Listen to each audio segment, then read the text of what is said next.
ये है सशक्त प्रदेश और आप देख रहे हैं एसपी न्यूज 24, सच की आवाज, सच की। फेयर प्राइस सॉफ्ट डीलरों का इको गार्डन में एक दिवसीय धरना प्रदर्शन, मांगे नहीं मानी गई तो विधानसभा का करेंगे घेराव। लखनऊ के इको गार्डन में आज all India fair price soft dealer association Uttar Pradesh के तत्वाधान में एक दिवसीय धरना प्रदर्शन किया गया। प्रदेश भर से पहुंचे राशन डीलरों ने सरकार के खिलाफ जमकर नारेबाजी करते हुए अपनी लंबित मांगों को लेकर आवाज बुलंद की। धरना प्रदर्शन के दौरान एसोसिएशन के पदाधिकारियों ने साफ शब्दों में कहा है कि सरकार ने जल्द उनकी मांगों पर सकारात्मक निर्णय नहीं लिया तो आगामी भी दिनों में विधानसभा का घेराव किया जाएगा। डीलरों का कहना है कि मानदेय में वृद्धि, कमीशन बढ़ाने व काम के स्थायित्व से जुड़ी मांगें लंबे समय से लंबित है, लेकिन सरकार की ओर से अब तक कोई ठोस कार्रवाई नहीं की गई है। एसोसिएशन ने चेतावनी देते हुए कहा है कि यदि सरकार ने उनकी बातों का अनसुना किया तो 2027 के विधानसभा चुनाव में सरकार को मुंहतोड़ जवाब दिया जाएगा। धरना स्थल पर बड़ी संख्या में डीलर मौजूद रहे, जिससे इको गार्डन का माहौल पूरी तरह आंदोलनमय नजर आया। अब देखना यह होगा कि सरकार डीलरों की मांगों को कब तक फैसला लेती है। क्या कुछ कहा है, देखते हैं। लखनऊ से नमस्कार, आप देख रहे हैं एसपी न्यूज 24 और मैं हूं विवेक सिंह।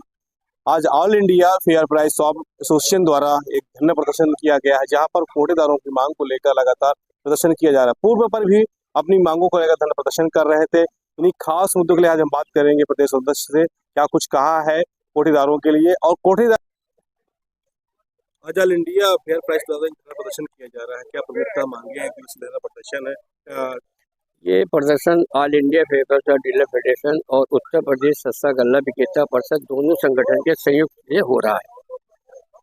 मैं अशोक कुमार मल्होत्रा, उत्तर प्रदेश सस्ता गल्ला विक्रेता परिषद का प्रदेश अध्यक्ष हूँ। समस्या ये है कि कोटेदारों का लाभांश 90 निवेशी आपको उत्तर प्रदेश सरकार दे रही है, क्योंकि उत्तर प्रदेश सरकार क्या है, हमारी भारत सरकार द्वारा ही है, जिसमें आधा राज्य सरकार देती है, आधा उत्तर प्रदेश केंद्र सरकार देती है। हम लोग इतना प्रयास कर रहे हैं, आज कई सालों से 2017-18 से कर रहे हैं प्रयास कि हमारा लाभांश बढ़ाया जाए, तो मात्र 20 रुपये, भी 70 रुपये उस समय था, 20 रुपये कुल बढ़े भारत सरकार द्वारा। अभी राज्य सरकार ने कुछ भी नहीं बढ़ाया। और अन्य राज्यों में जैसे दिल्ली हमारा नज़दीक पड़ता है, दिल्ली में 200 रुपये है, गुजरात में 150 रुपये प्लस 20,000 रुपये मिनिमम गारंटी है, 220 रुपये आपके केरल वगैरह में है, हरियाणा में 200 रुपये है। इस तरह अन्य राज्यों जहाँ पे भाजपा की सरकार, डबल इंजन सरकार, वहाँ सब देंगे। लेकिन उत्तर प्रदेश के संग इतना सौतेला व्यवहार हो रहा है कोटेदारों के साथ, अनुचित नहीं। तो मेरा ये अनुरोध है कि माननीय मुख्यमंत्री से भी कई बार हम लोगों ने लिखित रूप से किया, लेकिन उसके बाद भी आज तक हमारा कोई लाभांश नहीं बढ़ा। अब हम लोगों ने ये निर्णय किया कि हर 2 मंडल के पदाधिकारी जो हमारे हैं, ब्लॉक अध्यक्ष से लेकर प्रदेश अध्यक्ष, वो सब आएंगे, यहाँ पे बैठेंगे, हर मंडल के 2 आएंगे। इसके पहले भी आप लोगों ने धरना प्रदर्शन किया था, यही मांगे पहले भी थी कि प्रदेशों में हमारा मांग बढ़ा। हाँ, तो उत्तर प्रदेश में तो इसीलिए तो अब देखा जा रहा है, तभी तो हम लोगों ने क्या कि अब इसको आर पार की लड़ाई लड़नी है, या तो हमारे को लाभांश बढ़ जाए और या हम लोगों की दुकानें चली जाए, कोई फर्क नहीं आएगा। क्योंकि कहीं ना कहीं देखा जाता है कोटेदार एक बहुत इसी सारे रहता है, कोटे कहीं सारे रहता है, उसकी कोई मानदेय तो होता नहीं, एक्स्ट्रा कोई अन्य कमाई दूसरी होती हो। नहीं, मानदेय तो मिल रहा है, जैसे गुजरात सरकार दे रही 20,000 रुपया दे रही है, तो यहाँ की सरकार क्यों नहीं दे रही मानदेय? क्योंकि बड़ी सरकार है, सबसे बड़ा राज्य है, तो बजट ही सबसे ज्यादा इन्हीं का आता है।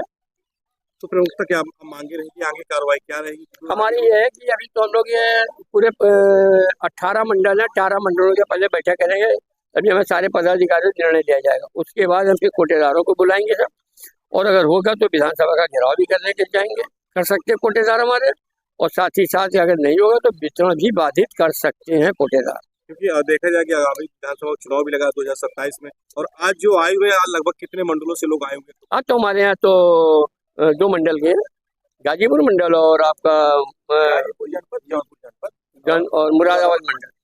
आगामी आगे क्या विचार रहेगा? आगे तो हमारा संघर्ष करना ही पड़ेगा, हमको संघर्ष रहेंगे हम लोग, और अगर हो जाएगा BMI नहीं सुनते हैं तो विधानसभा का घेराव करेंगे सत्र में, उसके बाद हम लोग वितरण बाधित भी कर सकते हैं, अनिश्चितकालीन रहेगा सब।